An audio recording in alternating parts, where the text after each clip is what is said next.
اموالہم اپنے مال فی سبیل اللہ اللہ تبارک و تعالی جل جلالہ کی راہ، ثم پھر لا یتبعون پیچھے نہیں کرتے ما انفقوا جو خرچ کیا ہے منن احسان ولا اذن اور نہ ہی تکلیف اذیت دیتے ہیں، لہم ان کے لیے اجرہم ان کا اجر ہے عند ربہم ان کے پالنے والے کی بارگاہ میں ان کے رب کے پاس، ولا خوف نہ خوف ہوگا علیہم ان پر ولا ہم نہ ہی وہ یحزنون غمگین ہوں گے، قول بات معروف اچھی بھلی و مغفرت اور بخشش طلب کرنا خیر بہتر ہے من صدقۃ صدقے سے یتبعھا اذى جس کے پیچھے عذاب تکلیف، ایسے صدقے سے اچھی بات کر دینا اور مغفرت طلب کر لینا بہتر ہے جس کے پیچھے اذیت، واللہ اللہ تعالیٰ غنی بے پرواہ علیم اور بڑا ہی بردبار۔ حضرت سیدنا عثمان غنی رضی اللہ تعالیٰ عنہ نے غزوہ تبوک کے موقع پر جب حضور نے مال طلب فرمایا تو 1000 اونٹ ساز و سامان کے ساتھ لدے ہوئے حضور کی خدمت میں پیش، 1000 اونٹ اور وہ بھی ساز و سامان خوراک سے اور ضروریات جہاد سے لدے، اور پھر ساتھ ہی اعلان بھی کر دیا کہ جس مجاہد کے پاس جتنا بھی اس کی ضروریات کا سامان ہے وہ نہیں تو مجھ سے آگے لے۔ اللہ تبارک و تعالیٰ جل جلالہ نے حضرت سیدنا عثمان غنی رضی اللہ تعالیٰ عنہ کے اس عظیم صدقے کو قبول فرمایا، اور آپ نے مدینہ منورہ میں کئی کنویں بھی خرید کے مسلمانوں کے لیے وقف کیے۔ حضور علیہ السلام ساری رات دعا فرماتے رہے کہ یا اللہ میں عثمان سے راضی ہو گیا ہوں، تو بھی راضی۔ اسی طرح حضرت عبد الرحمن بن عوف یہ حضور کے بہت امیر صحابی تھے، جو فوت ہوئے تو ان کی ترکہ جو ہے وہ ان کے بچوں نے، اور جن کا جو ترکے کے وارث تھے انہوں نے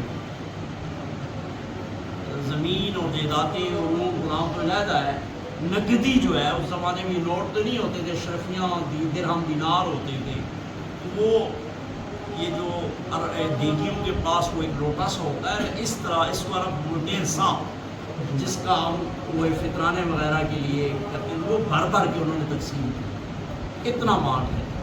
یہ حضور علیہ السلام کی ان کے لیے دعا تھی۔ اسی تبوک کے موقع پر جب حضور نے مال طلب فرمایا تو اس کے پاس 8000 رائج الوقت سکہ تھا، 4000 حضور کی خدمت میں پیش کر دیے اور 4000 اپنے اہل و عیال کے لیے چھوڑ دی، پتہ نہیں جنگ میں جاؤں گا کیا ہو جائے، تو بچوں کے لیے رہی۔ حضور کی خدمت میں آیا اور عرض کیا رسول اللہ 4000 اللہ کو قرض دے رہا ہوں اور 4000 اپنے بچوں کے لیے چھوڑ رہا ہوں۔ یار محبوب صلی اللہ علیہ وسلم نے دعا فرمائی یا اللہ عبد الرحمن کی یہ خیرات قبول فرماؤ، جو بچوں کے لیے چھوڑا ہے اس میں بھی برکت ڈال۔ اللہ نے ایسی برکت ڈالی کہ پھر وہ اتنے امیر ہو۔ تیسرے حضرت علی کرم اللہ تعالیٰ وجہ کریم کے گھر میں فاقے کی یہ نوبت تھی کہ آپ مجبور ہو گئے، گھر میں اتنا کچھ نہیں تھا، کئی دنوں سے فاقہ تھا کہ سیدہ کائنات اور ان کی صرف پہننے کے کپڑے تھے، سیدہ کی ایک چادر یا بعض روایات میں تھے قمیض جو یہ ان کی ضروریات سے زائد تھی، یعنی جو کپڑے پہنے ہوئے تھے اس سے زائد تھی، یا چادر وہ لا کے بازار میں بیچ دی۔ 6 درہم کی بکی، رستے میں آئے یعنی حالت کپڑے بیچنا، سیدہ کی کائنات فاطمہ زہرا کی ندائے پاک بیچنا، کتنی مجبوری ہوگی۔ ایسے میں گھر کے قریب آئے تو کوئی مسافر بھوکا کھڑا تھا، مانگے تو آپ نے دے۔ اب گھر کی حالت دیکھیں اور چادر بیچنے کی اہمیت کو آپ دیکھیں، اور ایسے میں دے دینا، ہمارا ہو گھر میں بھوک ہو کچھ چیز بیچ کے واپس آئے اور راستے میں کوئی مانگے تو 2 تھپڑ ہی لگائیں گے کہ ہماری کیا حالت ہے، گھر میں بچے بھوکے ہیں اور تو مانگ، لیکن تو مان جاؤں۔ حضرت علی کرم اللہ تعالیٰ عنہ کریم کی وہ دے دیا۔ آگے آئے تو ایک آدمی اونٹنی بیچ رہا تھا، وہ آپ نے خرید لی قرض پہ کہ ایسے کچھ وقت کے بعد لے لی. تھوڑا سا آگے گئے تو کسی نے کہا بیچتے ہو؟ ہاں بیچتا ہوں. اچھا خاصا منافع مل گیا. سوچا چلو منافع جیب میں ڈالتا ہوں گھر کے خرچے کے لیے, اس آدمی کو پیسے دے دوں. دوڑے ادھر ادھر دیکھا بازار میں, ادھر دیکھا ادھر دیکھا, بندہ نہیں ملا. اب پریشان ہو گئے, خرچہ مرچہ تو بھول گیا, وہ ہماری طرح لوگ تو نہیں تھے. ضمانت اب بندہ نہیں مل رہا, کروں کیا؟ حضور پاک صلی اللہ تعالیٰ علیہ وآلہ وسلم کی خدمت میں حاضر ہوئے. یا رسول اللہ صلی اللہ تعالیٰ علیہ وآلہ وسلم ایسا معاملہ ہوا ہے, بازار میں مٹی خریدی, قرض پہ بیچ دی, نقد پہ, اچھا منافع مل گیا, آپ وہ بندہ نہیں مل رہا, کیا کروں ان پیسوں کا؟ حضور علیہ السلام نے مبارک دی, فرمایا وہ جو پہلا سائل تھا نا جو تجھ سے مانگ رہا تھا, وہ جنت کا سردار رضوان فرشتہ تھا, اور جو اونٹنی بیچ رہا تھا وہ میکائیل تھا, اور خریدنے والے جبرائیل تھے. اللہ نے تیرے صدقے کو ایسے قبول کیا. تو ان تینوں کے جو تینوں واقعات ہوئے ہوں گے, اور تینوں اللہ رب العالمین نے آیت مبارکہ نازل فرمائی. ان تینوں کی اپنی اپنی جگہ اہمیت. حضرت عثمان غنی نے جو دیا اس کی اہمیت کہ مالی طور پر کتنے لوگوں کو فائدہ ہوا, امیر المومنین. اور اسی طرح عبد الرحمن بن عوف نے جو دیا اتنے مشکل حالات میں, اور اپنی کل معیشت عادی کر کے دے دینا, یہ بھی چھوٹی بات نہیں ہے. ایک حضرت علی کا صدقہ حضور نے ایک موقع پر فرمایا ہے, فرمایا ایک کا صدقہ کرنے والا, ایک درہم صدقہ کرنے والا لاکھ سے بڑھ گیا, لاکھ صدقہ کرنے والے سے بڑھ گیا. تو صحابہ نے عرض کیا رسول اللہ ایک کیسے لاکھ سے بڑھ گیا؟ فرمایا ایک کے پاس ایک ہی تھا یا دو تھے, اور اس نے اپنی پوری آمدنی خرچ کر ایک کا اور دے دیا, اور دوسرے کے پاس کروڑوں تھے, اس میں سے لاکھ دے دیا. فرمایا ایک والے کا اجر جو ہے نا وہ لاکھ والے سے بڑھ گیا.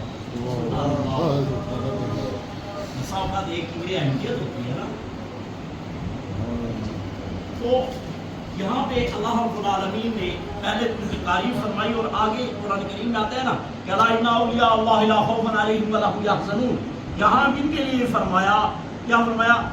ولا خوف علیہم ولا هم یحزنون, کہ جو ایسا خرچ کرتے ہیں جو کہ کسی کو خرچ کر کے احسان بھی نہیں جتاتے, اذیت بھی نہیں دیتے, تو ان کی حالت کیا ہے؟ خوف بھی نہیں ہوگا, حزن بھی نہیں. گویا کہ اولیاء کے ساتھ ہوگا, اولیاء کرام کی معیت میں ہوں گے. اللہ اکبر, جو اللہ جل جلالہ کی رضا کے لیے خرچ کرتے ہیں. اور اب جو کہ پچھلی آیت میں بھی, اس میں بھی فرمائے گا, آگے بھی فرمائے گا, اللہ رب العالمین بار بار فرماتا ہے کہ کسی کی عزت نفس پہ حملہ نہ کرو. خرچ کر دیا ہے, اذیت نہ دو, تکلیف نہ دو, احسان نہ جتاؤ زندگی بھر.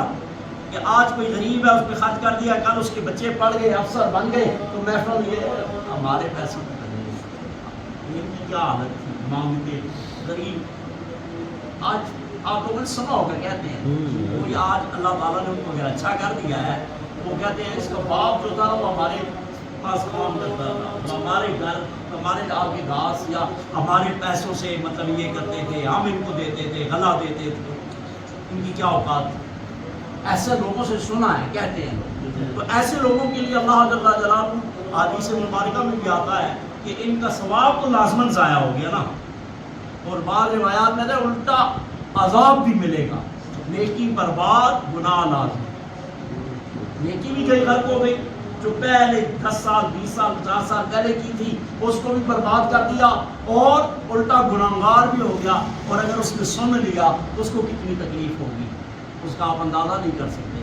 ایک مرتبہ حضور علیہ السلام بیت اللہ شریف کا طواف کر رہے تھے, فرمایا اس گھر کی عظمت و حرمت سب سے زیادہ ہے, لیکن ایک مومن مسلمان کی عزت و حرمت اس سے بھی زیادہ ہے.